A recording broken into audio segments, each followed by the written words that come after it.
kenapa bisa ada kecurangan? Yang pertama itu adanya target dari misalnya manajemen atau bahkan dari ya sekitar usia 19 sampai 23 lah atlet lah. Kan tergantung campurnya kan. Tapi pegang duit segitu juga udah lumayan gitu loh. Ya lumayan lah kalau untuk sekelas atlet.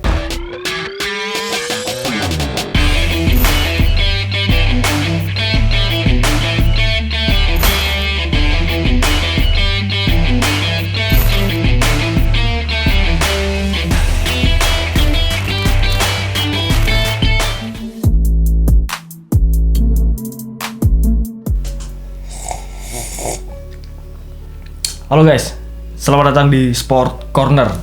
Di sini kita akan bahas seputar dunia olahraga. Bersama saya Ruci dan saya Darmawan. Oke. Di video kali ini kita akan bahas sisi lain dari dunia olahraga. Di olahraga itu kan misalnya kemenangan atau juara itu kan merupakan suatu hal yang sangat menggiurkan. Godaan tuh. Orang berolahraga ya tujuannya kebanyakan ya misalnya kalau untuk olahraga prestasi ya tujuannya itu untuk kemenangan kurang lebih. Kemenangan. Tapi untuk mendapatkan kemenangan itu nggak banyak orang yang tahu sisi satunya. Susahnya. Bukan susahnya sih, apa namanya? Sisi sebaliknya dari kemenangan tadi mungkin ya. Iya benar. Jadi kasarnya adalah sisi negatifnya. Jadi sisi kemenangan adalah sisi positifnya atau sisi bahagianya tadi. Tapi orang nggak tahu kalau di balik itu semua ada beberapa yang bahkan diambil kemenangannya itu dari sisi negatif gitu. Misalnya kalau dalam dunia olahraga itu ya untuk bisa menang, itu kita nggak cukup. Ya misalnya ya kebanyakan ya kalau misalnya di dunia gelap mungkin kalau kita lihat dari luar misalnya ada pertandingan bola antara tim satu tim B lah dengan tim lain itu kan apalagi di daerah kita itu udah banyak politik misalnya ada pengaturan skor kebanyakan tuh kayak misalnya yang bakalan keluar sebagai juara itu sudah direncanakan dari awal. Bahkan tuh kalau nggak salah beberapa musim juga sebelum Liga Indonesia tuh beberapa kalangan pegiat olahraga atau utamanya pegiat sepak bola itu udah mulai tahu malahan sebelum dimulai musim yang bakal jadi juara tuh siapa udah mulai kelihatan. Ada juga sistem kayak minta juaranya. Sepertinya ada juga sih berapa mintanya tapi ya bayar. Ya, tetap harus ada cost-nya gitu loh. Ada mereka jual, ada yang beli pasti kan. Seperti itu. Tapi overall sih kebanyakan di olahraga bola sih. Iya bola, tapi ya nggak hanya mungkin bola yang sering disorot karena bola itu termasuk ya olahraga yang paling banyak diminati di Indonesia paling banyak diminati di dunia mungkin bahkan di seluruh dunia. Dunia. Tapi di misalnya di ajang itu kan bola itu memiliki ajang profesional kan misalnya di Indonesia ada Liga 1. Nah, itu kan pasti orang semua tahu kan Liga 1. Tapi di tingkat daerah seperti kan olahraga provinsi bahkan PON gitu ya. PON itu udah kecurangannya udah banyak. Jadi bahkan prakteknya udah banyak ya. Kenapa bisa ada kecurangan? Yang pertama itu adanya target dari misalnya manajemen atau bahkan dari KONI daerah atau KONI bupati seperti itulah kan mereka ditarget kamu pertama kan sebelum seseorang pasti ada dana lah ya adanya TC dan lain-lain itu kan pasti ditanya target kamu apa untuk ini seakan-akan target itu kalian nggak bakalan dikasih dana yang lebih kalau misalnya target kalian itu nggak emas, maksudnya nggak terlalu muluk-muluk ya, nggak tinggi gitu lah. Iya. Nah di antara itu setelah kalian menargetkan pasti misalnya kita udah ada target, betul. Selanjutnya dikasih dana, dengan syarat ya target itu harus tercapai juga.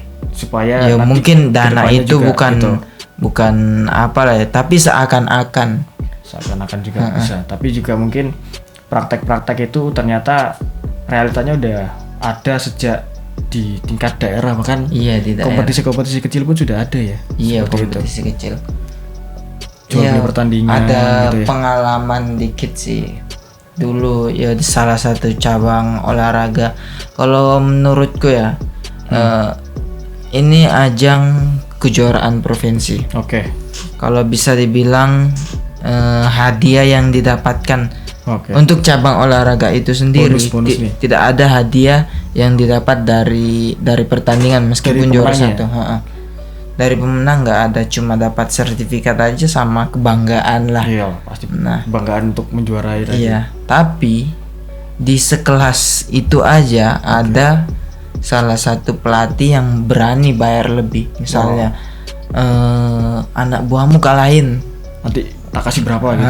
Nanti aku kasih berapa. Gengsi mereka tawar menawar. Menurutku bukan gengsi juga. Mungkin karena emang target pelatihnya sebelumnya sekiranya mungkin mereka mencari kepercayaan ke KONI masing-masing lah. Seperti itu mungkin ya, karena juga di lain sisi adalah bawa nama pelatihnya tadi mungkin ya. Jadi pelatihnya siapa gitu loh. Jadi atletnya harus kalau dipegang si coach A itu paling enggak minimal ya semifinal lah. Biasanya seperti itu. Jadi tidak dilihat dari kondisi atletnya gimana dan juga kondisi pertandingannya waktu itu memungkinkan untuk juara enggak gitu kan. Iya. Kasarnya seperti itu. Banyak, apalagi di ajang sekelas Porprov yang jelas-jelas ada bonus. Pastilah, mungkin di bawah Porprov mungkin ada beberapa, tapi ya Porprov karena udah main dari KONI daerah, KONI kabupaten kota, jadi udah ada dana, mungkin juga udah berani ngasih bonus. Permainan jual beli pun juga mulai gencar ya gitu. Ada sesuatu yang ya mungkin ya karena mungkin aku nggak terlalu fokus di misalnya di organisasi ya. Misalnya kalau kamu Mas Ruci tahu sendiri ya. Kan di ajang Porprov, sekelas Porprov. Porprov itu kan membawa nama kota masing-masing. Betul. Membawa kota masing-masing. Nah, di olahraga itu diberi dana besar. Disuntik dana besar tuh. Nah, terus untuk ya misalnya mereka harus peringkat segini. Terus peringkatnya itu kalau mereka misalnya Surabaya peringkat 1 di ajang olahraga itu kan seakan-akan sesudah juara itu langsung selesai. Nggak ada mau tujuan kemana lagi gitu kan. Bukan dari tujuan, maksudnya kebanggaan dari kota itu sendiri. Betul. Jadi emang mentok di juara di nomor apa, terus ngalahin siapa gitu kan, baru semacam kebanggaannya di situ mereka mungkin. Bukan maksud saya itu kota Surabaya juara umum. Juara umum. Surabaya juara umum, langganan pasti. Nah, juara umum. Terus apa sih yang didapat dari misalnya wali kotanya? Apakah mereka pada saat berkumpul, Surabaya juara umum, kebanggaan gitu ya. Gini atau gimana? Atau mungkin nominalnya karena emang ya Surabaya kan kota tingkat 1 di provinsi. Jadi dia juga dananya, bonusnya juga semakin banyak lah. Kalau nggak salah kemarin itu sempat tahu sih Porprov 2019 ya. Porprov 2019 itu kalau Surabaya emas itu sekitar range 20 sampai 30 juta per atlet lah. 20 juta sampai 30 juta di kasaran range usia mungkin ya sekitar usia 19 sampai 23 lah atlet lah. Kan tergantung caburnya kan. Tapi pegang duit segitu juga udah lumayan gitu loh. Ya lumayan lah kalau untuk sekelas atlet kota lah, maksudnya gitu.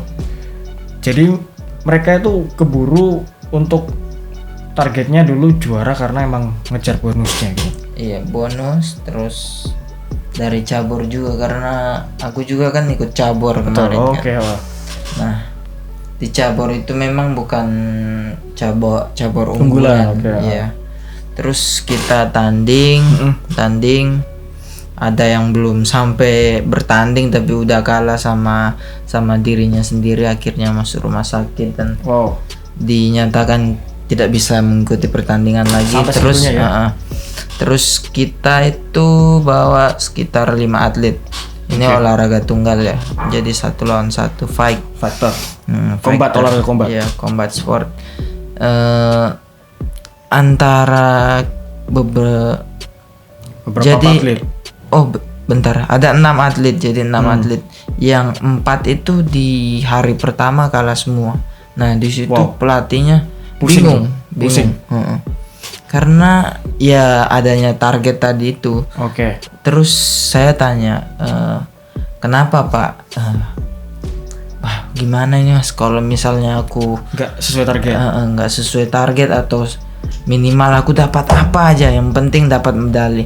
Nah, kalau misalnya nggak dapat sama sekali tuh aku ke KONI ini udah kayak nggak ada harga diri ya. Aku mau minta untuk anak-anak, misalnya dana untuk anak-anak ini udah nggak berani gitu. Bisa juga gitu sih. Jadi mungkin dari situ juga adanya tekanan juga kan. Iya, bisa juga gitu. Tapi kalau kita bicara soal sisi negatif, tentunya ada banyak hal ya. Nggak cuman di sekitar situ aja. Yang pasti yang paling gede adalah perjudian. Iya, judi juga. Perjudian. Karena emang muaranya juga beberapa kalau misalnya di pengaturan skor ya. Kita lihat ke atasnya ternyata ya ada bandar judinya gitu. Iya. Kalau misalnya olahraga di Indonesia ya mungkin karena belum tarafnya masih kecil juga, misalnya timnas dan lain belum seberapa tahu. Tapi kalau untuk misalnya sekelas Piala Dunia, itu judi di mana-mana aja pasti ada judi. Dan mulai dari kelas masyarakat lah judi pasti ada. Tapi ya kalau masyarakat aja judi, apalagi pasti di atas sana, di yang bagian dekat-dekat sana udah perjudiannya itu semakin juga, gede ya. Semakin bahkan gede juga dan itu berpengaruh juga bagi tim. Betul, bisa berpengaruh pada pertandingan gitu loh. Malah mereka yang bisa atur pertandingan, pengen skornya berapa, pengen yang menang siapa, yang tim A atau tim B skornya berapa, biasanya kan ada fur berapa gitu kan. Gitu ya. Jadi emang muaranya adalah di pertandingannya, makanya kenapa kok pengaturan skor atasnya itu pasti ada mungkin lah beberapa bandar-bandar judi yang terlibat gitu. Jadi pemain official pun bisa dapat cipratan dananya, wasitnya juga bisa dapat, dan manajemennya juga kong kali kong seperti itu. Dasarnya semua kerjasama biar dapat cuan. Dapat cuan semua. Tapi mungkin nggak sih olahraga itu bisa bersih dari hal seperti judi dan pengaturan skor dan lain-lain, misalnya kecurangan. Kalau menurut saya pribadi sih mungkin kalau era sekarang sih mungkin agak susah ya. Karena emang sudah budaya, habitnya sudah jelek dari dulu. Maksudnya sudah budaya judi dan lain sebagainya itu sudah berkembang pesat. Itu dibutuhkan suatu kalau kasarannya suatu gagasan yang emang semua pihak itu harus sinkron. Jadi emang menolak kayak gitu, kalaupun mereka tahu pun juga mereka ngasih teguran dulu, itu salah gitu loh. Tapi kan di antara itu misalnya tapi kan ada duitnya bro. Nah itu balik lagi ke cuan men. Cuan urusannya sama perut gitu. Cuman kan kita harus tahu gitu, untuk pembinaan itu harus gimana, prestasi gimana, biar nanti meminimalisir terjadinya permainan tersebut nanti ketika mereka sudah setingkat profesional gitu. Malah bisa merusak karir loh malahan. Yang lebih parahnya lagi tuh yang mungkin sebagai atlet itu menyakitkan. Iya, Misalnya sistem tuan rumah. Home away nih. Iya, sistem tuan rumah misalnya kita ambil pekan olahraga profesional. Provinsi. Jadi misalnya tuan rumah itu kan pasti minta jatah ini kan. Itu ya juara umum mungkin. Iya. Dan yang paling menyakitkan itu orang-orang yang terlibat sekaligus cabang olahraganya itu cabang olahraga yang tidak terukur. Iya sih. Contohnya tunggal, silat, olahraga seni ya, maksudnya kayak combat seni. Iya, gerak-gerakan aja gitu kan dihitung seberapa. Misalnya dia nggak terlalu kelihatan siapa yang menang, siapa yang kalah itu. Nah itu penyakit banget di situ. karena banyak juga curhatan dari teman-teman. Misalnya dia udah main maksimal, bahkan di misalnya event kelas Pomnas mereka bisa menang medali paling enggak. Harusnya bisa medali di kejuaraan tadi. Turun di pekan olahraga provinsi malah mereka nggak dapat apa-apa ya, karena bisa jadi faktor tuan rumah ya, bahkan yang mainnya biasa-biasa aja tapi mereka tuan rumah itu bisa juara mah. Iya. Tapi misalnya di Jawa Timur sendiri ya. Kasarannya gitu. Kita ambil contoh. Untuk yang seperti ini tuh sudah diminimalisir sebenarnya. Oh, sudah dengan cara menyewa wasit dari luar provinsi, betul sih. Juri dari luar, tapi tetap aja permainan seperti itu tetap ada mungkin. Iya, tetap aja ada. Karena tadilah dibutuhkan dari sinkronisasi dari semua pihak, entah itu pihak penyelenggara, pihak juri ataupun pihak tim yang bertanding, itu emang harus sinkron dan harus punya satu tujuan, emang mereka pure murni olahraga. Seperti itu. Iya. Jadi memang ya juga perlu diketahui, memang kalau olahraga nggak terukur itu susah, men. Susah. Permainannya itu banyak banget. Mungkin teman-teman juga tahu ya di Asian Games kemarin gimana silat Indonesia gitu kan. Iya. Sapu bersih kan, dan juga mungkin beberapa di cabur itu eventnya sekelas Asian Games. Tapi ya tuan rumah. Ya wajar. Nah, terus di SEA Games itu kan beda lagi hasilnya. Beda lagi SEA Games. Asian Games mereka bisa sapu bersih, masa di SEA Games kan ada berapa yang lepas ya? Iya. Ada nggak sesuai waktu event sebelumnya gitu loh. Padahal kan kalau kelas eventnya itu ya lebih besar Asian Games sebelumnya seperti itu. Oke. Cukup itu saja sepertinya. Iya. Nanti mungkin kita bahas sisi lain lagi, maksudnya dari pandangan-pandangan yang lain dalam, ya. Karena untuk video ini sendiri ya kita nggak terlalu ekspresif gitu. Belum benar-benar mencari ke dalam-dalamnya. Mungkin sekedar kulitnya aja lah. Tapi emang sudah realitanya sudah ada gitu loh, seperti itu. Ini yang saya ceritakan tadi itu ya sekedar pengalaman kita berdua juga yang pernah kita dapat pada saat jadi atlet, dampingi atlet dan terjun langsung di eventnya itu seperti apa gitu loh. Oke, mungkin itu aja sisi lain dari dunia olahraga, sisi negatifnya dari pandangan kita berdua ya. Iya. Mungkin pesannya adalah bagi kalian kalangan olahraga, insan olahraga gitu, tetap jaga nilai sportivitas. Kita harus tetap menghargai nilai sportivitas dan menjunjung tinggi nilai sportivitas agar tetap olahraga tersebut menjadi murni. Nilainya adalah murni untuk kebaikan, seperti itu. Iya, benar. Oke, sekian video dari kita berdua. Terima kasih yang udah nonton sampai akhir. Kurang lebihnya mohon maaf. Kita pamit undur diri dan sampai jumpa.